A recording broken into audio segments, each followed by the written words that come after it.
you, Patterson. Good evening. Where are you from? From London. Oh, I'm glad you could make it. Nice to see you. Where are you from? Glasgow. Oh, well, where else? Mike Newman. Hey? Mike Newman. No. The Irish comic on the show tonight. No. My name is Esmond Fosdyke. I'm the fellow who invented green whitewash. But you're Mike Newman. No, I'm not, you know. No. Esmond Fosdyke. Oh, well. The second. I'm sorry, Mr. Fosdyke. Forgive me. It's all right.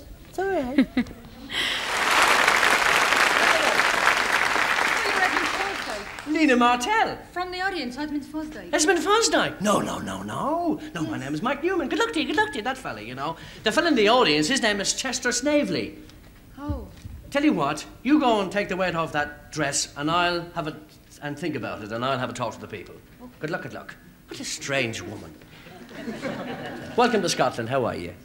We're having a lovely time here. There's a marvellous... I saw a job in the paper today, and I thought, this is the sort of a job I should have. Listen to this. Man wanted to work on nuclear fissionable isotope molecular reactive counters and three-phase cyclonic uranium photosynthesizers.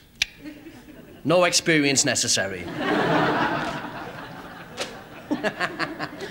I came up from the other end of the country yesterday. I came up on a private charter plane, which was quite fun. The plane was so old it had outside toilets.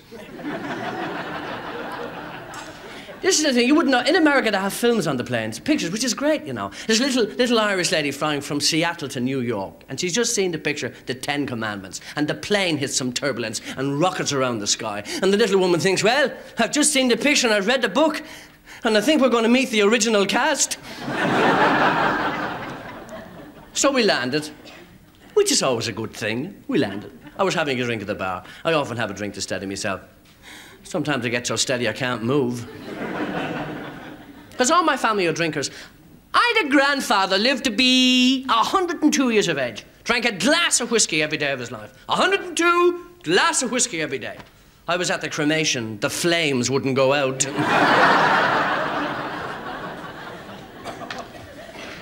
You could smell his breath at the inquest. There's a little guy standing at the bar, little Scots fella. He said, I'm 62 today. 62 today. I thought, isn't that lovely? I bought him a pint. He's drinking the pint. He says, I am 62 today, and I'm 10 to 6 tomorrow. There's an Irish fella sitting in the corner listening to the announcements, and they're going, the plane for Rome will leave at 16:20 hours. The plane for New York will leave at 17:50 hours. The plane for Dublin will leave when the little hand is at 8 and the big hand is at 12.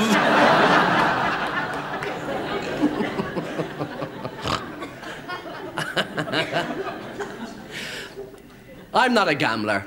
I would say that. Not my thing, you know. I'm not really a gambler. That's never been my thing. Although, strange enough, I once won a lot of money playing snap with a fellow who stuttered.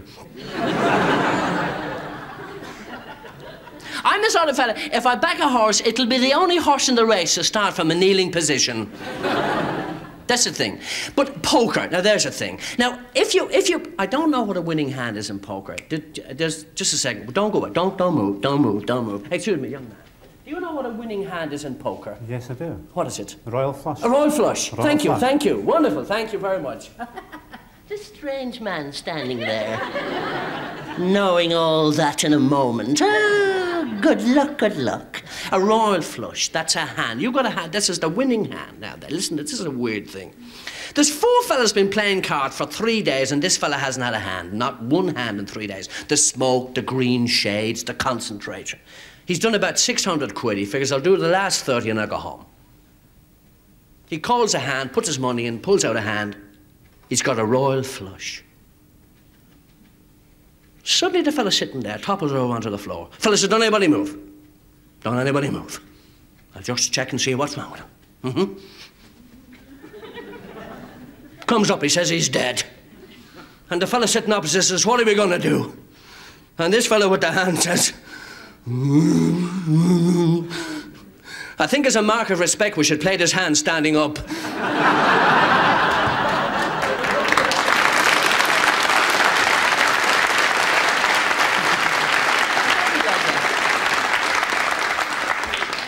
Thank you kindly. I admire your taste.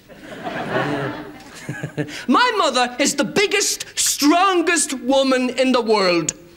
She's got a job at Dublin Airport. She kick-starts the Boeings.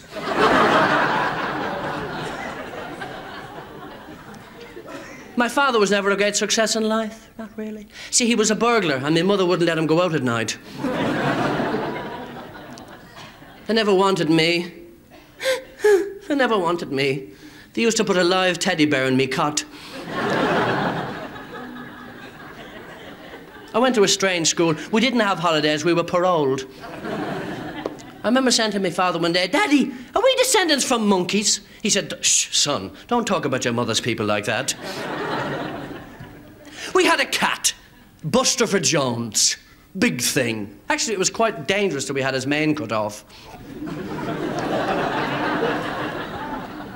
He ran out on the road when I got a belt of a car, no head, belt of a car all over, head gone. Father thought, what am I going to do? The kids will go mad if I bring that thing home. Goes down to the vet. He says, what can I do with this? Vet says, well, the fella, he's got no head. What can I do with it?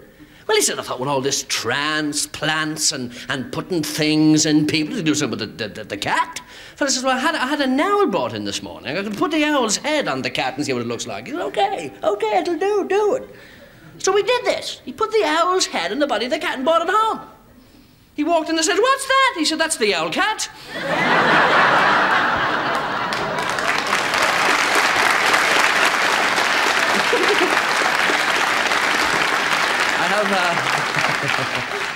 I've got a friend in Dublin. He's a priest, Father Oliver. He's a great character, you know.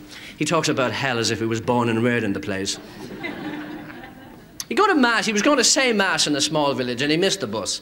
And he saw a fella going with a horse and car who he knew, so he asked him for a lift. The fella said, yeah, jump aboard. So away they go, and they get to a hill. Sort of a bit of a hill. And the fella says, listen, Father, would you ever get off this thing? Because the old horse is very old, and just give us a bit of a push from the back, because the old horse is getting old, you know? But he says, no, let it turn on help, huh? So they get off, and they push this thing up, give the horse a hand. And they get on again, and away they go. They get to a bigger hill. The fella says, listen, could you do it again? Because the old horse is getting old. He says, no, I don't mind. They get off again, get behind, and it's a bit hard now. He's pushing, working hard there. Up on the thing again, away they go. They go a bit further, they get to a bigger hill. The fella says, would you mind? Because he says, no. And he gets behind this thing, and he pushes this thing over the hill. They get back up again, get into the village. Priest gets up, he says, thanks for the lift. I want to say this to you. You had to get here to get home. I had to get here to say Mass. Why the hell did we bring the horse?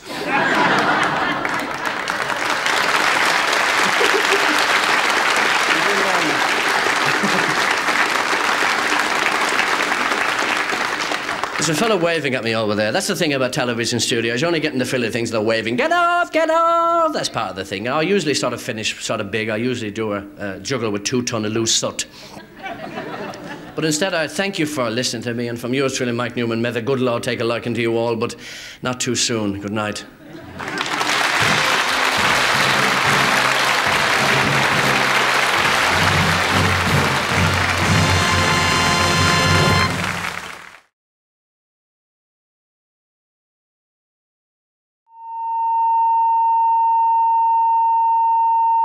Ladies and gentlemen, Mike Newman.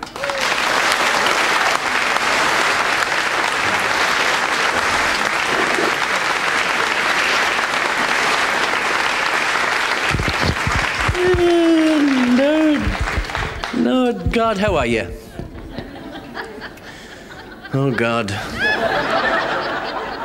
It's going to be a staring competition, is it? Okay, blue eyes. I was talking to a strange audience last night. My God, I was talking to strange people last night. It's the first time I've ever seen dead people smoking. So somebody threw a petrol bomb at Ian Paisley and he drank it.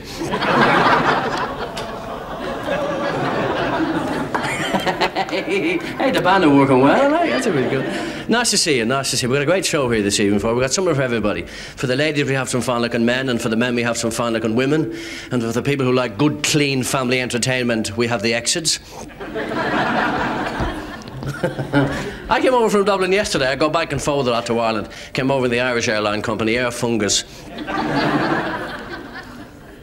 This is a new type of comedy, no laughs. This,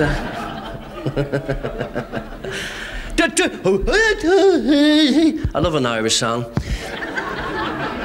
There's two fellas flying from Dublin to London on this 4-engine plane, and they're up over the Irish Sea, and the captain comes on the intercom. Said one of the engines has gone off, he'll be an hour late getting to London, comes on a bit later. Said the second engine's gone off, he'll be 2 hours late getting to London, comes on a bit later.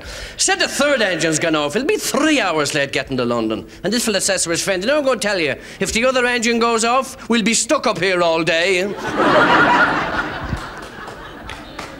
Actually, a little applause, good heavens! Was this wonderful? Isn't that wonderful? So early in the... Oh, you stopped. One of the things, you know, is going back and forth between the two countries is the driving. Because the driving is different over in Ireland. Over there, we drink and drive. That way you get there before the accident. There's a car going down the main street like that, side to side. The law steps out. Who's driving this car? A fella says, well, actually, it's automatic, but I still have to be here.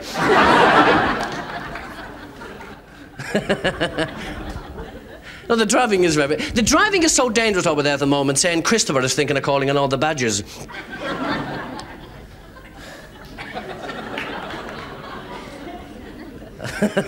Well, I tell you what, we got a good show here. We've been rehearsing it for the last 6 months, so we know it's good. And it might take a bit of time, so if you brought sandwiches, that's all the better, because this could go on for ages and ages, you know. If the cameras go on you when you know, for God's sake, don't wave. The woman next door will be knocked out.